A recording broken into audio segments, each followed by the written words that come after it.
My name is Sarah, and I just wanted to tell you what I learned about how buyer's agents get paid when I used an exclusive buyer's agent for my recent home purchase in Colorado. The brokerage I chose is a member of both the Colorado and the National Associations of Exclusive Buyer's Agents. Here's what I learned. It's not going to cost you anything extra to work with an exclusive buyer's agent. If you compare buying a house to buying a plain pizza, working with an exclusive buyer's agent is like the pizza sauce.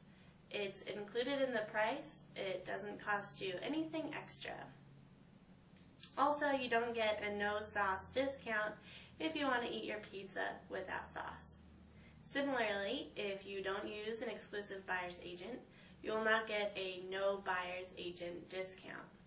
Now, keep in mind that this was my experience and is a general rule of thumb, but there are always exceptions to the rule, so be sure and ask your buyer's agent, how do you get paid, and will I have any out-of-pocket costs up front, such as a retainer fee?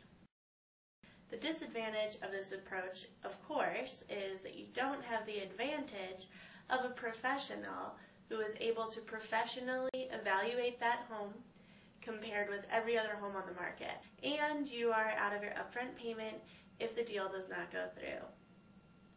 That is why almost everyone, including me, is comfortable with the normal commission paid upon closing arrangement. Let me explain in a little more detail how the process worked for me.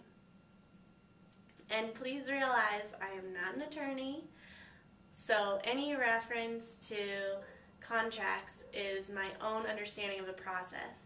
It's always advisable to seek the advice of an attorney if you want to know exact meanings of any contract term.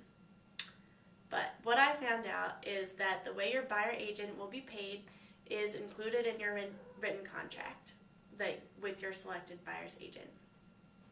In Colorado, there are a couple of options included in the contract. 1, a success fee, or 2, an hourly or flat fee.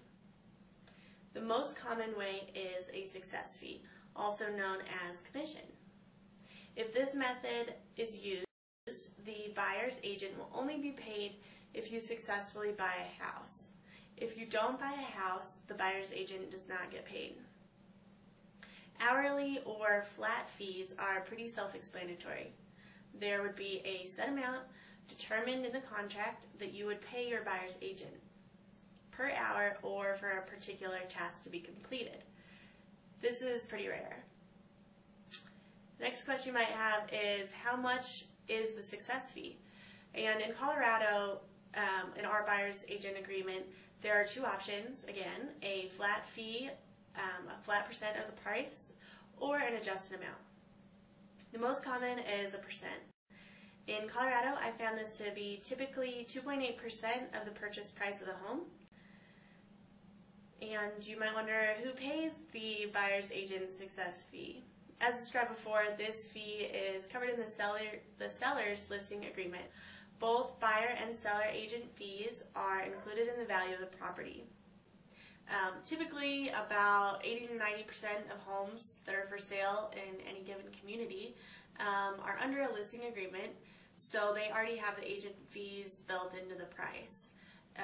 Other homes are for sale by owner, and an exclusive buyer's agent will just submit the offer with the success fee agreed upon with your offer, and there's not an out-of-pocket upfront cost for you, whether you're making an offer on a listed property or on a for sale by owner property.